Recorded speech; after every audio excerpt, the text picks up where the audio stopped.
Linda Barcz from the Barcz Company is taking your plant questions at 270-9933. Garden's starting to look a little shabby out there. Things are coming to an end. Well, it is at that time of year where, you're looking at the fact that pretty soon we're going to have frost. So if you have tender bulbs, things like callas or dahlias, elephant ears, all of those need to be dug. They can't stay in the ground over winter. So I brought a couple of examples that have been growing as houseplants. This cute little aloha lily. It looks like sort of like a pineapple at the top. And then calla is another example of a tender bulb that you can either grow in pots or plant it in the ground in the spring, but you have to dig them up and move them inside at this time of the year and store them over winter in peat moss. Cool place. Yes, like a Ritz cellar, but nobody has those, so we have to resort to other things. And a good soaking rain this morning. That's a blessing this time of year. Yes, for all the plants, anything that you planted this season that you've been watering continually, this is much better. Evergreens are very happy. They survive the winter much better if they're well hydrated. Lawns, we had lots of problems with chinch bug, and chinch, of course, are scurrying off and trying to find a place to overwinter. All right, let's get to the phones. We'll start with Evelyn in Fitchburg. Hi, Evelyn. Hi, I have a purple clematis that's on a trellis that has broken down, and I'm wondering, should I cut that off at the ground, or should I try to preserve some of the foliage and tie it to a new trellis? Okay, the clematis that's purple, if it is, it would be helpful if you knew exactly what kind of name it is, because there's some clematis that you can cut down very low, and there's others that you will not have flowering next year if you cut them severely. I wouldn't cut them down to the ground. I would leave at least 18 to 24 inches, and if you happen to know if it's a Jackmanii, that's a tough one. Is it? That's the very reliable one, that if you cut it down low, it still comes back this next season and flowers for you well. Okay, let's see now. Mary in Reedsburg is next. Hi, Mary. Hi, I planted some apple trees a few years ago, and they got out of hand, and I want to get them trimmed back, and I thought that fall is the time to start trimming them. Well, you could do that, but if we have a severe winter, it's actually better for those trees to retain some of the, especially if you just have a few trees.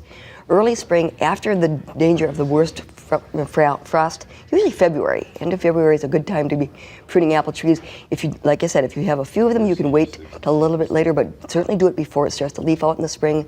But I would prefer to wait till then rather than doing it in the fall, because if we have a hard winter, then those wounds, and especially if you're pruning sections back, you may have some desiccation that would occur and more would die off. But they bud out in the spring, not in the fall. They bud in the spring, yes. Okay. All right, let's go to Jan in Dodgeville. Hi, Jan.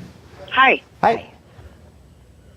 I'm wondering, when can I prune my lilac and magnolia trees? Okay. Are you trying to control size, or what's the point of your pruning? Yeah, my magnolia grows over the sidewalk, so people can't walk past. Okay, all right. Well, you can do it now. You're going to be cutting off flowers, but if in a case like that, you're almost forced to do that. I mean, it's not going to hurt the tree. It's just that you're going to be removing some of the flowers, because the flowers on both lilacs and magnolias, the buds are already there for next spring. Lilacs, you can do that. Again, you can do it now. You're just going to be removing flowers. If it's a situation where you can wait till next year, wait till they flower and then prune them. Okay. Then you have the flowers and the pruning. But you're not going to hurt the trees by no, you're not. the bushes. No. Okay, Cecilia in Madison. Hi, Cecilia. Hello. I have a problem. A friend of mine gave me some tomatoes, and I sat them on my counter, and I noticed little tiny fruit flies, and now my entire apartment is infested with these silly things, and I want to know, how can I get rid of them? Okay, the way you get rid of fruit flies is by getting rid of the source of the plant. So if you haven't eaten up all those tomatoes, and if they're ripe enough, then put them in the refrigerator. That'll take care of it.